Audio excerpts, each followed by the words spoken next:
Terça-feira, 12 de julho de 2022. Muito boa noite, meus amigos. Agora são 23 horas.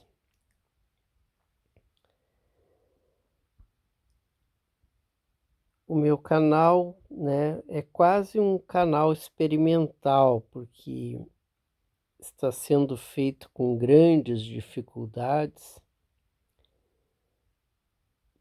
por todo o contexto, por eu não ter nenhum Wi-Fi, por eu não ter, para postar, eu não tenho, tô sem tempo, tô corrido, tô com trabalho, tô correndo para cima e para baixo. Então, uma série de dificuldades, fora as dificuldades técnicas para gravar, tô gravando só num celular, então não edito vídeo e tal. E esse é um vídeo que eu estou fazendo em casa, então não tem necessidade de ter imagem e mostrar meu lindo rosto para vocês, só iria atrapalhar o sono de vocês, Porque a minha ideia é fazer esses áudios, pelo menos alguns com tela escura, Que a pessoa coloque esse áudio já de noite, cansado, ou outro horário, mas que a pessoa esteja com vontade de descansar, de relaxar e dormir. Tente colocando um vídeo desse de tela escura, Eu tenho já alguns dias que eu postei os últimos vídeos, E os vídeos estão naquela sequência de eu falar um pouco sobre autismo, falar um pouco sobre meus livros, o livro que eu estou escrevendo, E falar um pouco sobre a vida na Europa, Eu cheguei a postar um vídeo longo aí, de teste, E deu certo, Dá para postar, o YouTube aceita e tal. Então eu resolvi fazer um vídeo só com esses 3 temas, digamos. E daí o vídeo vai ficar um vídeo longo, E assiste realmente quem está interessado nos meus assuntos, Quem não estiver interessado também não tem nenhum porquê de estar, aqui nesse canal, não tem necessidade. Espero que alguém chegue aqui, goste e curta esses vídeos, Eu para ser bem sincero, eu estou falando assim, de coração bem aberto, do meu dia a dia, da minha relação mesmo com o mundo, então a minha maneira de viver. Então eu estou falando tranquilamente, sem intenção nenhuma de chamar ninguém, de buscar pessoas que fiquem engajadas e que queiram participar e que queiram estar ativas aqui. Não, é uma outra proposta, A proposta é que a pessoa curta, escute por gostar de escutar, Então vamos lá. Como eu vou dividir mais ou menos o vídeo entre esses temas, também não quer dizer que o tempo para cada tema vai ser igual. Eu vou falar o que vier para, na minha ideia de eu falar, eu vou falar. Então, vou tentar começar com o que é mais pesado para mim, que é o autismo, Eu, por exemplo, assim, ó, em relação ao meu filho, ao autismo, Vou contar dois, assim, eu quero que as pessoas que procurem sobre o autismo tenham ideia do quanto é difícil tu conviver, tu ter um convívio com um autista e que tu tem ideia a pessoa tem ideia assim, ó, como coisas tão simples podem parecer podem não, se transformam-se em coisas tão complicadas, Eu vou dar 2 exemplos. Eu eu ando de bicicleta, né? Eu sempre andei de bicicleta, sempre tive bicicleta.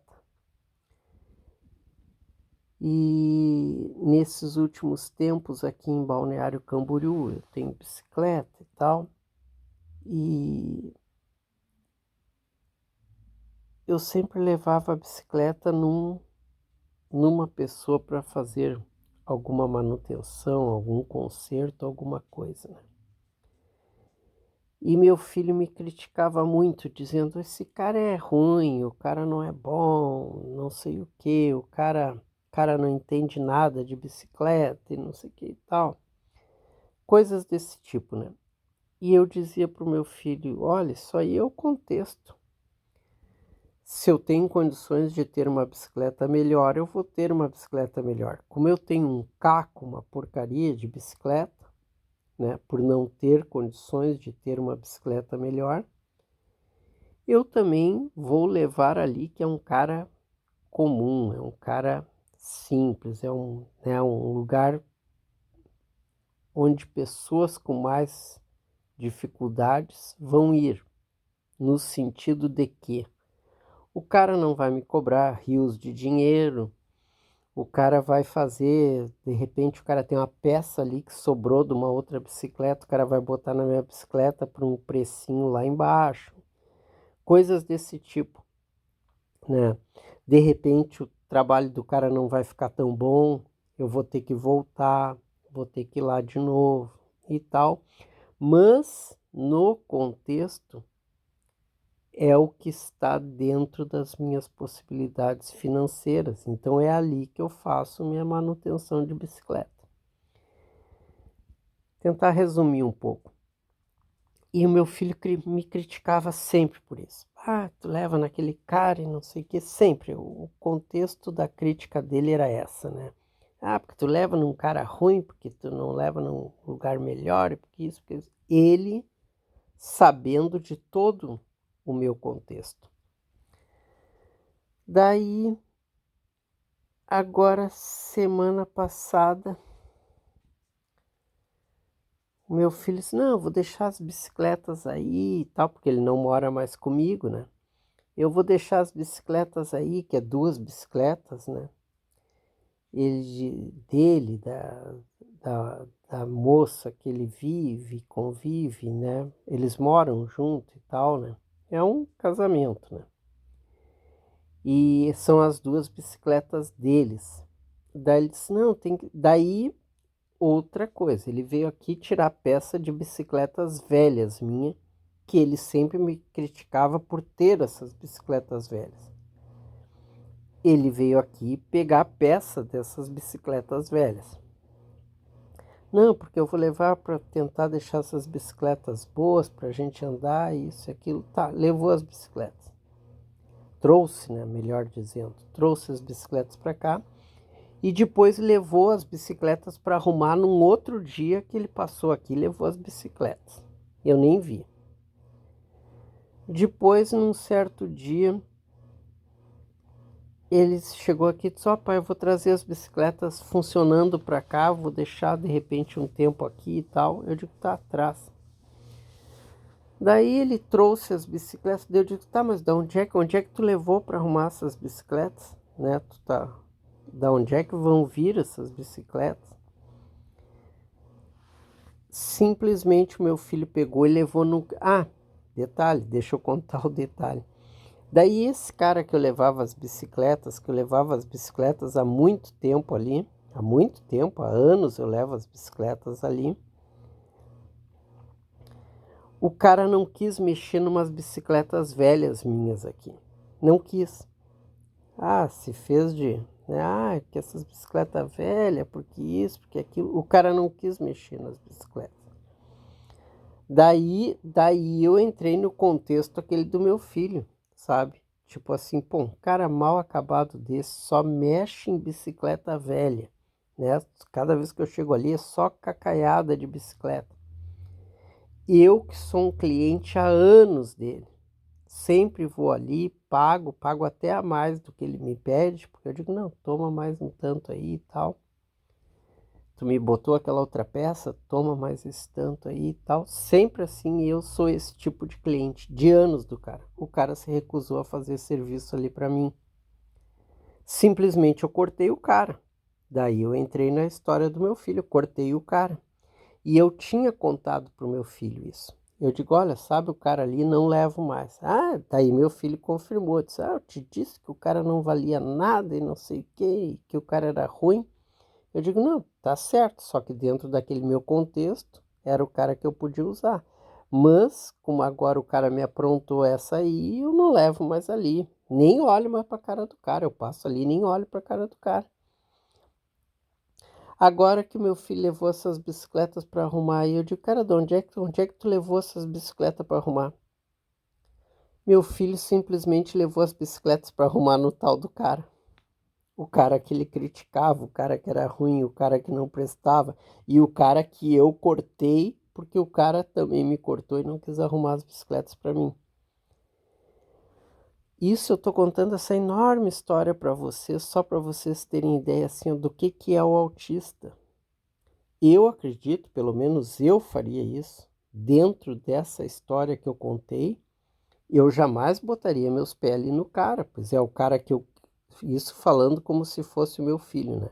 É o cara que eu critico meu pai por levar as bicicletas lá, eu tô sabendo que até o meu pai, de tanto eu criticar e o cara não querer mexer agora nas bicicletas dele, o meu pai cortou o cara também, disse que nem olha mais pra cara do cara. Daí meu filho pega, ele que era o crítico do cara, pega e leva as bicicletas para arrumar ali no cara. Tu não ent... Eu, no meu pensamento, no meu modo de pensar, eu não entendo uma atitude dessa. Para mim, isso é uma característica do autista, né? É não ter a noção assim ó, do que ele diz, do que ele fala. E se ele diz uma coisa, ele fala, ele pode se contradizer na mesma hora e fazer exatamente aquilo que ele diz para os outros não fazer, ele vai lá e faz. Esse é um contexto do autismo, né? E eu teria mais alguma outra coisa para falar sobre o autismo, mas vai ficar muito longo o vídeo, então eu vou parar por aqui. Não vou mais contar sobre o autismo do meu filho, mas esse detalhe eu queria contar. É uma historinha de autismo, pronto, acabou. Agora eu vou falar do meu livro, o livro que eu estou escrevendo lá em Portugal. O livro que eu estou escrevendo em Portugal, eu estou narrando aí para vocês e tal, e é um momento que eu ainda relaxo, que eu, né, me sinto bem, tá escrevendo, depois em contar, estou procurando as folhas aqui, estou fazendo um monte de barulho aqui, que eu estou com meus papéis aqui, eu estou procurando minhas folhas aqui. Então, assim, é um momento que eu ainda gosto de relaxar, de escrever a história do meu livro lá. E como a minha personagem, que é eu falo é no nome feminino, é a personagem. Por isso que, né, é um homem e o homem até tá muito eu. O personagem, a personagem que tá lá praticamente sou eu. E vocês vão ver agora na continuação do texto do livro que eu estou escrevendo, o cara tá lá, tá numa casa sozinho que ele comprou numa aldeia de Verdelhos, na Serra da Estrela, em Portugal. O cara chegou lá, tá sem água, sem luz na casa e tal. Tá acampado na casa porque ele quer viver lá e ele quer escrever os livros dele lá e tal. Resumo, além de tudo isso ser muito eu, ser muito a personagem, ser eu, então eu não estou conseguindo fugir de eu, personagem, lá. Tudo que eu escrevi agora neste momento diz muito assim do que eu já senti morando em Portugal, como eu já contei para vocês. Eu já senti isso de tudo parecer coisas em relação a uma vida que eu já tive, de eu já ter estado naquele lugar, de eu já ter sentido aquele cheiro, aquelas cores, aquela maneira de ser e de viver de Portugal. Parecia todo o tempo que eu estava em Portugal, parecia que eu já tinha vivido isso. E outro detalhe aqui na continuação do texto que eu escrevi, é que... Ah, que mais que eu ia dizer aqui? Deixa eu olhar aqui. Ah, muitas vezes eu sinto assim que já senti, sinto e continuo sentindo que eu estou vivendo um grande videogame e tal, uma grande história que não termina nunca, que eu estou cumprindo missões e tal, e que eu estou sempre vivendo coisas que, onde eu estou naquele momento, aquilo que eu estou vivendo, realmente era para eu estar naquele lugar e era para eu estar vivendo isso. É uma sensação estranha, é uma sensação que eu já teria. Se eu estou ali é porque eu tinha, como eu estou aqui hoje, agora narrando isso para vocês, é porque eu tinha que estar aqui exatamente neste momento, narrando exatamente essa história para vocês. Então vamos lá, vai assim mesmo. Vou ler o que eu escrevi hoje. É a continuação, espero que vocês estejam pegando a história. Gravou o nome daquela locutora. É que ele tá lá só com um radinho de pilha, né? E ele tá sem energia, sem água. Então ele só bota aquele rádio lá, que é o que ele escuta lá, é o rádio que ele tem lá. Ele vai ter luz, água daqui uns 2, 3 dias, sei lá, vão instalar lá para ele, mas por enquanto ele não tem. Então ele tem esse rádio de pilha lá e tal, que ele escuta de noite lá, quando ele tá deitado. Então lá vai. Gravou o nome daquela locutora, um nome até comum em Portugal. Maria João tinha uma voz firme e alegre. Ela trazia sempre algo pessoal. Dizia amar todo o país, as grandes cidades, as montanhas e as aldeias. Mandava beijinhos para quem a escutava. Falava que ninguém estava só, que ela estava ali ao nosso lado. Traria agora uma música do português que foi embora. Aquele homem que nem conseguiu olhar sua terra pela última vez. Alguém que sabia que não iria voltar. Deixava pessoas e imagens para trás.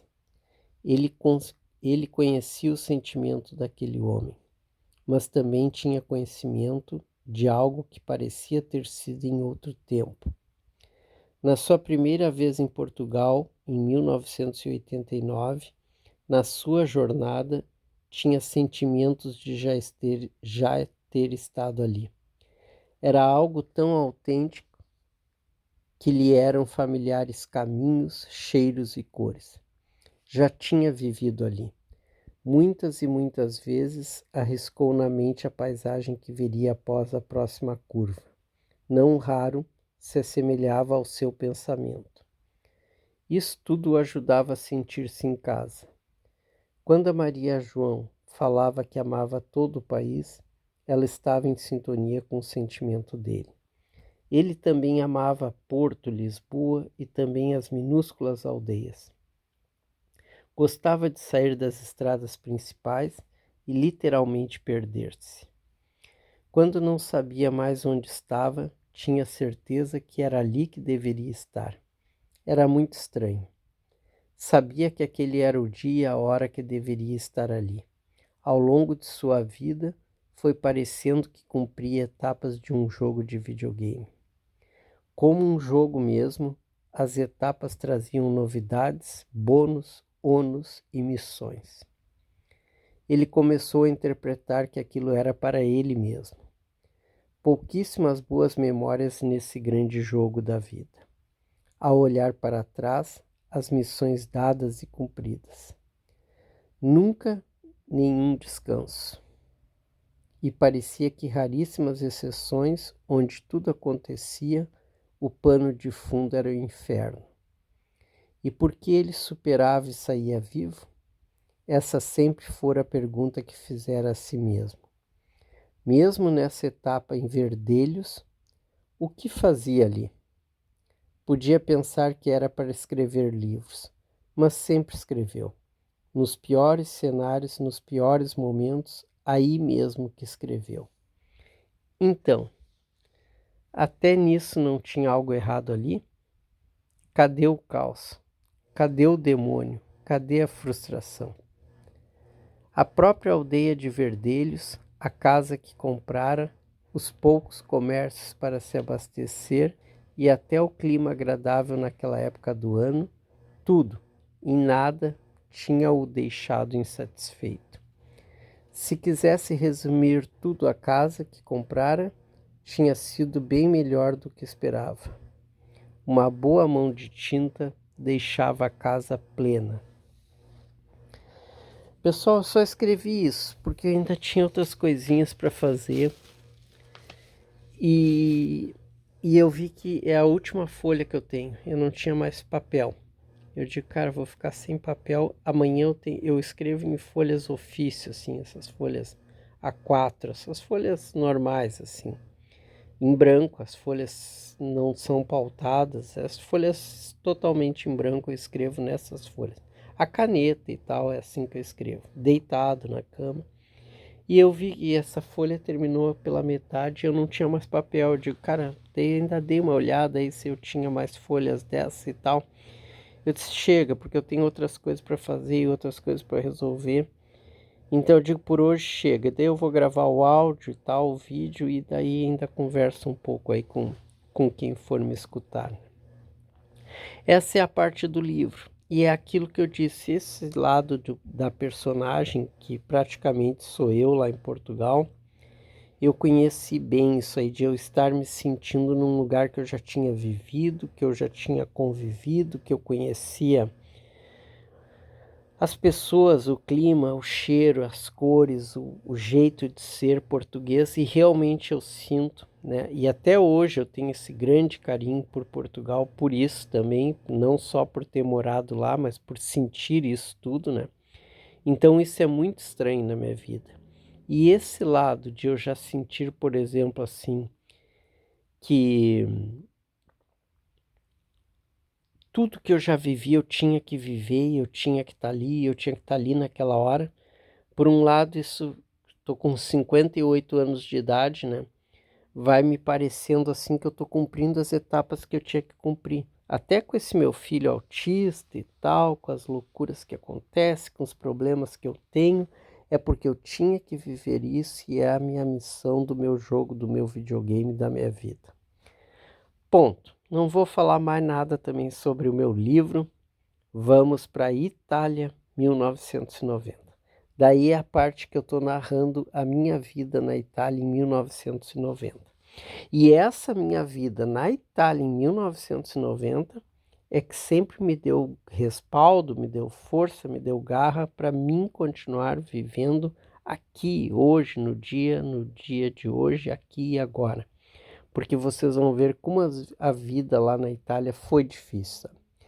Então, como eu estava narrando, nós chegamos em Milano, nós tínhamos dormido uma noite no albergue da juventude, tínhamos... Desculpa, eu vou ter que tossir.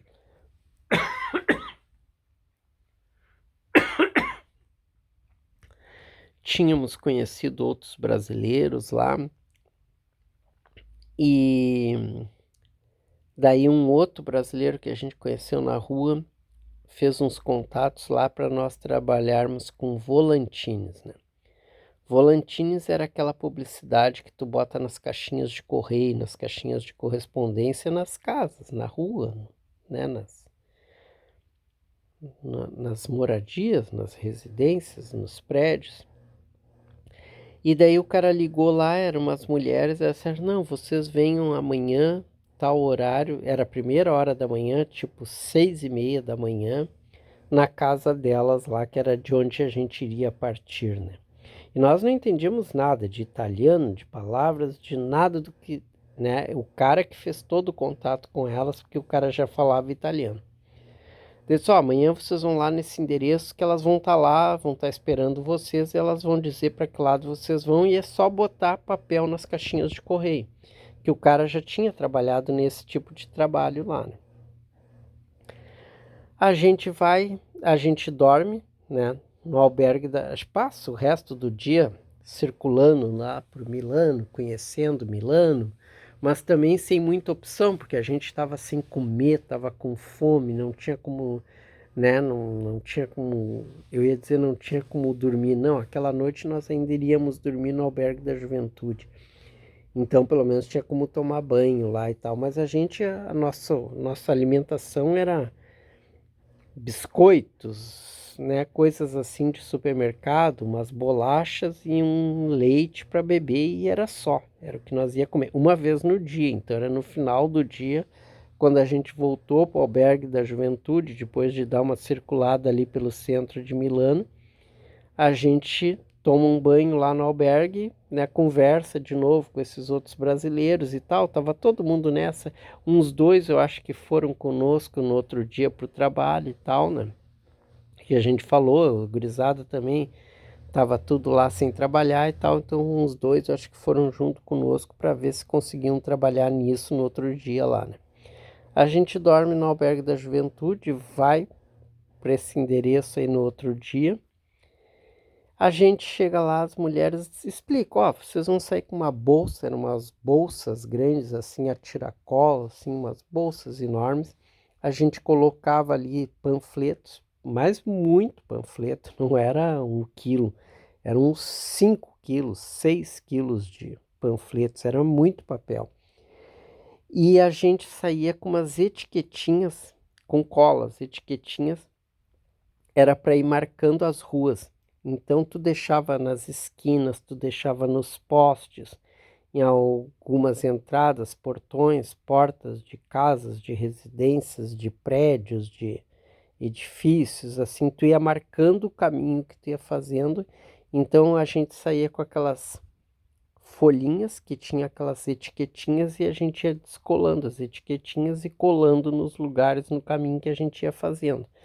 E essas mulheres iam de carro nos encontrando lá na outra rua, lá na outra rua. Elas nos davam assim o itinerário, nos davam uns mapinhas, se eu não me engano, era mesmo, ou era desenhado à mão, já não me lembro mais, mas é aquilo, ó, tu dobra aqui, dobra ali, tu faz essa rua, os dois lados da rua e tal, isso, aquilo, a gente se encontra lá, porque lá a gente reúne os 3, 4 guris que estão junto aí, e a gente vai para outra rua e tal.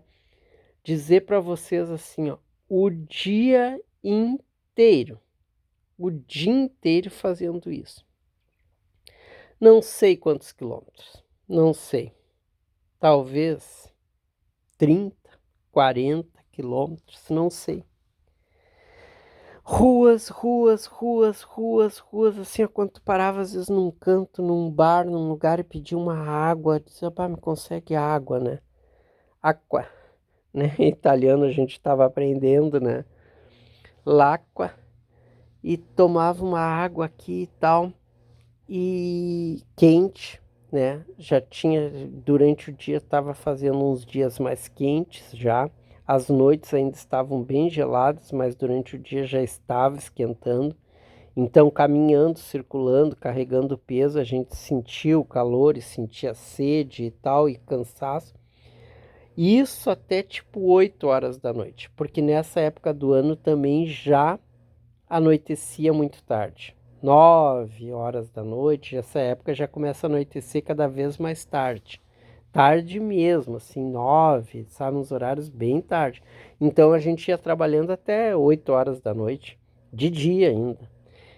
Assim, ó, no final do dia elas nos largaram, onde é que vocês querem ficar, em que metrô, em que ponto da cidade, ou no caminho de volta lá para nossa casa. A gente ficou num ponto lá que era mais fácil de chegar no albergue da juventude.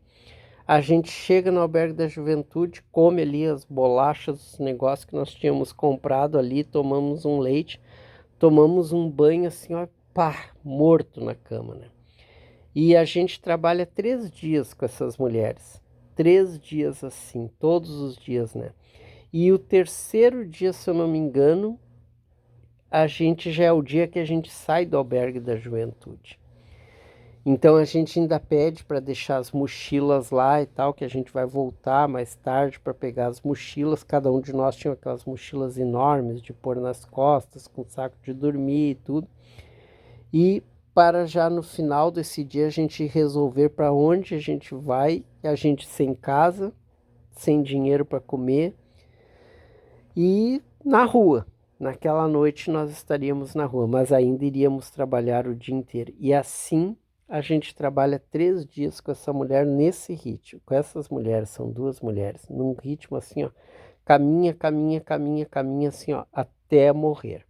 Esses, então, são os primeiros dias nossos na Itália, Milano, 1990. Pessoal, 30 minutos de áudio. Fui, obrigado por me escutar e por eu poder contar essas histórias para vocês. Tchau, obrigado. Fui.